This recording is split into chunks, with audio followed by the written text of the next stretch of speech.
identification in the patient file indicating their place of residence. An issue came up with that in place of residence is, and this was asked by the Leesburg Hospital, is if they've had somebody brought into their emergency department who died. And so now we have a deceased patient. There was no ID on the patient, but when somebody comes to pick up the body, they don't release the body without a death certificate. And so the question is, will that death certificate with an address suffice as ID, or do they need to go chase down the surviving family or and get them to come in with the deceased patient's driver's license? I can certainly understand how it's sort of an insensitive thing to have to do, and so I said I will bring it to the trustees here to decide, and if the district is all right with a single form of ID, that being the death certificate in the case of death, that we'll just go with that. I'm all right with it because I know that there's an enormous amount of controls having to do with who gets the body and what kind of documentation needs to get presented in order to get that death certificate there.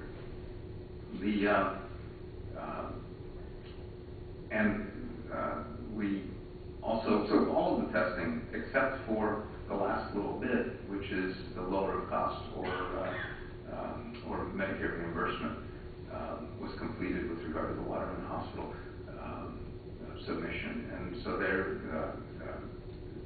they've just gotten us, there was a hiccup there, and they've resubmitted their Medicare information. And we just got that at the end of last week, so we really haven't had a chance to get back into auditing it, but we expect to do that and have a final report on that submission. Total dollars are somewhere in the $700,000 range, and we'll have that for you shortly, hopefully before the end of the year.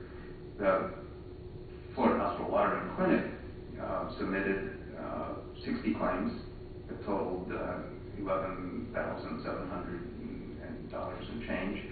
And for that submission, we use for HIPAA reasons, patient confidentiality, they submitted through a secure portal. But when they load stuff up on the portal, we're supposed to get an email saying that it was loaded up. They loaded it up, but we didn't get the email, and we weren't notified to go look for it. So we haven't done that yet, but we'll get to it. Thank you. All right. Anyone have questions? So you're expecting you've received the information from Florida Waterman, and you're expecting to receive the documentation from Leesburg Regional. Right. Well, no, Leesburg Regional is not going to submit for the first quarter. They're going to submit for. I think they'll speak in just a second. Okay. All right. Right. So that'll take place. And any other questions? All right. Thank you. Okay, thank you. Okay. Would anyone from Leesburg Regional like to speak, or?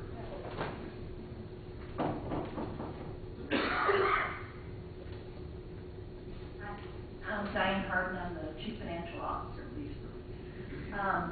We did not submit for the first quarter.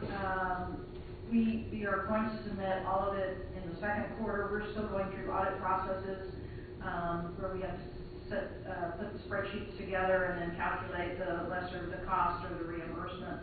And we had to set up separate write-off codes so that we could pull that out of our system.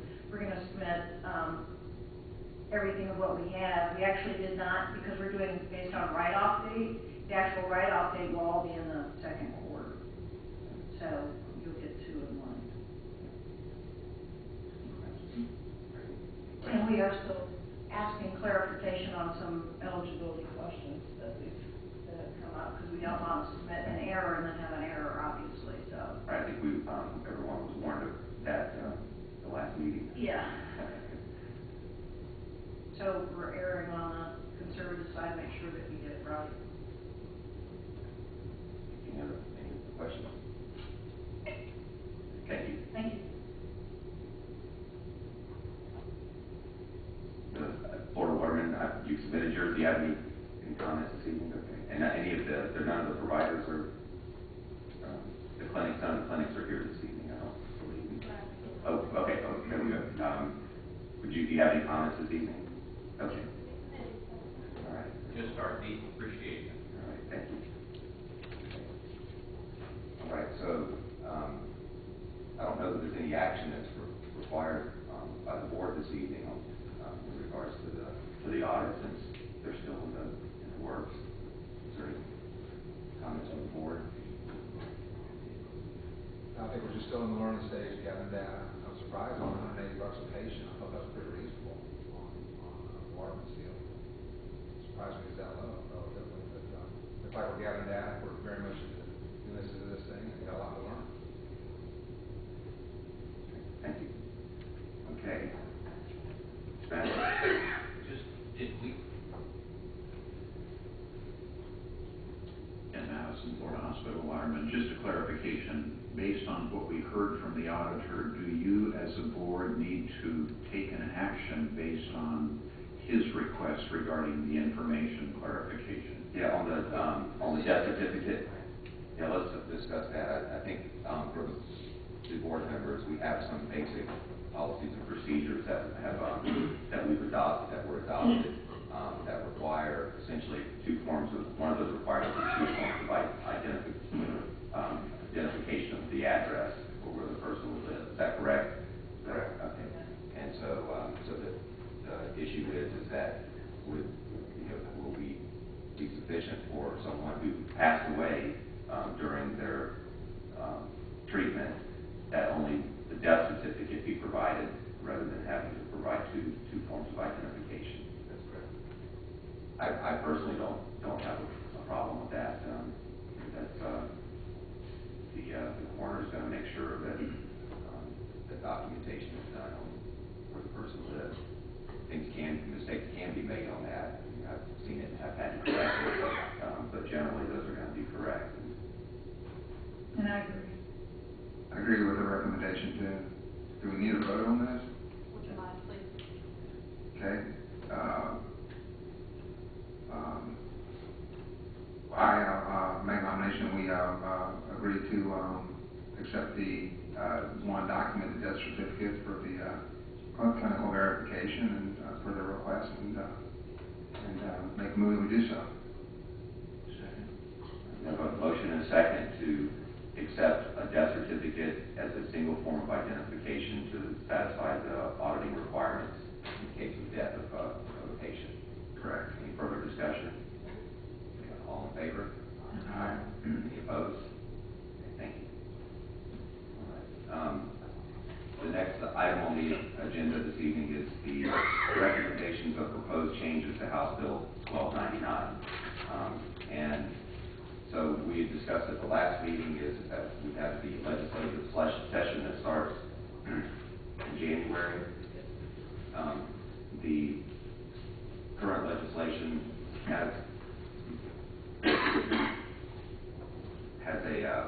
a provision that basically asks that we bring back recommendations of any changes, and as we're going through things, there are a lot of questions that come up and that maybe clarifications, changes in legislation that may be required or suggested.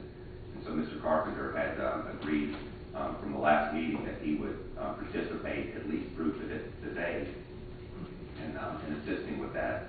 And I believe he's made some preliminary contact with Representative Madison. Yes, Ken Carpenter from Eustis. First, I'm jealous because we're almost to the meeting and it's what, 10 minutes, 15 minutes. We could have had one of those when I was running. I guess that was my fault. And I want to apologize to the board. I've had several conversations with Ms. Kersey and with Mr. Housman and a couple of the other representatives from the recipients of the tax proceeds since our last special meeting in October. but I failed to contact Mr. Metz or Representative Metz until late last week. And he attempted to return I sent him an email and also left a message on his cell phone, and he attempted to return that phone call today when I was out to lunch. And the message he left was that he was getting on the plane headed to Tokyo, so I doubted that he was going to be able to respond again before tonight's meeting, so I apologize for not being able to give any specific information. I also forwarded that same information on to Senator Hayes, asking, because I don't know the answer to this yet or not. I know Representative Metz is no longer representing this particular geographic area. I think his district or area moved a little bit further south. I'm assuming he's still on our local legislative delegation. If not, that's why I copied Senator Hayes and just asked for some clarification as to how we should go about asking for changes or have them consider possibly changing some of the language in HB 1299. And the two items that were discussed at the last meeting in October was an item regarding, there was language in Section 6, Paragraph C, allowing for reimbursement for energy care provided by licensed primary care clinics if the care does not overlap or duplicate care available through other public health clinics. And there may be some overlap there. I don't know if it's specific, if the health clinics that are funded by the county actually do some of the same things that are being done at the clinics or not, but I know that I think I reported at the last meeting that I had conversations with Representative Metz previously about that issue, and he was of the opinion that there wasn't an issue there, that there wasn't going to be anything that would preclude those clinics from claiming or from participating in receiving the tax proceeds. And the second item was a question that had come up and had been provided or submitted by Livestream Behavioral Center, asking about whether crisis stabilization unit beds would qualify for reimbursement. And the explanation was in the minutes that were provided tonight. And I don't know what page it was, but for those of you that weren't at the meeting, you know what page it is, so you can refer to them so they can read it. But it was a comment from Mr. Weiner, Howard Weiner, explaining. Go ahead. It's on page 7. Page 7, okay. And I'll read what it says. Mr. Weiner's comments. He explained that the hospital is licensed under hospital statute, but that the CSU or Crisis Stabilization Unit is licensed under Chapter 394, which is a different statute and is considered a separate facility. He further explained that the state developed CSUs because of a shortage of inpatient beds for the mentally ill, since it avoids some of the same criteria needed for a hospital and required that they only had to apply to DCF for additional beds. He specified that 16 out of the 62 beds were under the CSU statute, and he commented that from a functional standpoint, the CFU is exactly the same, just not from a legal standpoint. And a couple of the members of the board at the October meeting suggested that they thought that the costs associated with the services provided for patients in the CSU bed should be included as well. And those were the two things that I copied those two questions to Representative Metz and to Senator Hayes, asking for some guidance on how they would suggest that we proceed. We wanted to make sure that it was considered prior to this upcoming legislative delegation or legislative session in Tallahassee. So unfortunately, I don't have an answer for you yet, but it's in the works. As soon as I do have a conversation with Representative Metz, I can submit that information to Ms. Kersey, and she can get it out to you guys. But I will try to emphasize that we want that considered prior to the legislative session in Tallahassee in January. So with that, I don't have anything else. Is there anything else that the board wanted the delegation to consider in terms of changes at this time? I think we were kind of on a wait and see what happens with the agreed upon procedures that are being performed by Moore, Stevens, and Lovelace. I was very pleasantly surprised to hear that there were no issues with regard to the eligibility documentation. I thought that was going to be the sticking point. But I think that they were, the clinics and the hospitals maybe were sufficiently warned at the last meeting that they didn't want to have an error, because you calculate an error rate and that would be extrapolated over their entire population. So I think that the fact that they backed off of submitting for this first quarter is a good sign. I think that there's going to be good, clean information that's going to be provided for the auditors or for the auditing firm. So for that, I have nothing else. Mr. Carpenter, I have a question for you. You talked about number 1 here, and you talked about section 6C of the bill. And you said that Representative Metz said he didn't see any problem with it. But do we have a definition of what that wording actually means? Well, that's what we're going to try to clarify. And I had several meetings with Representative Metz, and I remember specifically discussing that item once before. And the type of services that are provided by the public health facilities are a little different, I think. I don't think people necessarily go there for a cough or a cold or a fever. I mean, they're going there for immunizations, and there's a lot of single mothers or maternity gynecological type things that are, from what I've been told. And I don't think that there's a lot of duplication in that regard, and that may be where the comment came from Representative Metz, and that he didn't think that the services were in fact being duplicated. But that's something that we'll have to delve into probably. Yes. I'd like to see that nailed down a little bit better, so that we know that we're not doing something against the law here. Right. Well, as of right now, there hasn't been any distributions to any of the clinics.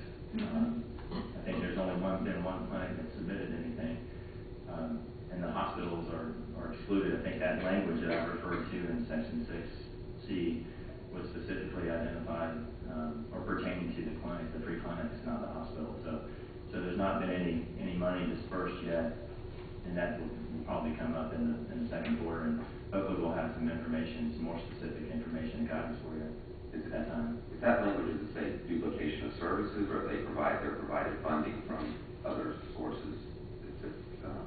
It says that the care does not overlap or duplicate care available through other public health clinics. Yes.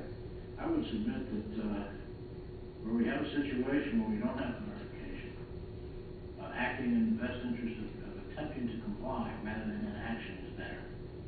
And we should, as a board, agree that we're doing the right thing and proceed to do it. Well, and I think that we can until we get clarification. And so, what capacity are you willing to continue to? I'll agree with that. I mean, I've already initiated a conversation with Representative Metz and/or Senator Hayes, and I don't mind following through on that at all. So I guess I'll be back to the next meeting.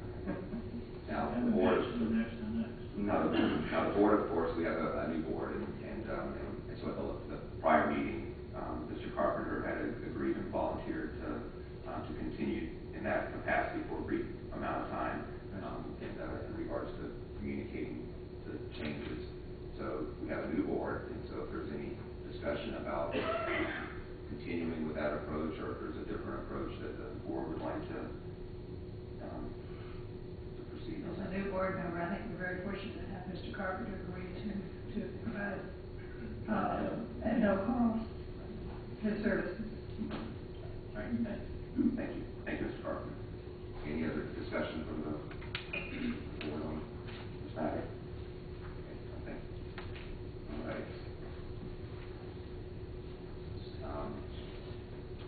All right, the next item on the agenda is a matter necessary to achieve the aforementioned goals. So, the only other matter I have to come up is just that the email that I received about the, I guess, the documents and the website, is that we do need to get the information from the new board members, that we can put your information on the website. And I don't know if you've already started working on that, Mary. I have requested from the new board members, and I have most everyone, so if they will just send that to me, we'll get it posted. And if there's some changes or anything that the board wishes on the website, please let us know. Any other issues about the website? Just that it was down today. I know I tried to go in, this afternoon and it was down. I don't know what the problem was. We were able to get on it, so I don't know if it was something to do with your system or not, but my office had it up. I was on it early this morning, Okay. and then when I went back to check on it, couldn't get on at all. I'll check with Eric tomorrow morning. The only other thing, Mr. Bone, there's maps in your packet. One of the clinics had requested that you provide a map. I realize it's small scale, and we have a large one here, but I just wanted to provide that copy to all the board members. Thank you. Any other matters for the board? Yeah, I would just like to request that when we have our meetings, can we get our, whatever documents that we're going to be looking at, if it's possible, can we get them earlier so we have a chance to look at them and study them? And I'll be glad to provide them to you as soon as I get them, but that's when I send them out, as soon as I get them, Mrs. Crosby. So, the minutes were provided to you, I think, several weeks ago. Yeah, those are the 11. And that's all that's there. So And that's all we have this evening. That's it. Yeah. Yes, please, make sure we get that. Anything else? Okay. We have a motion to adjourn. How do I adjourn? How do I do it, Mr. Carpenter?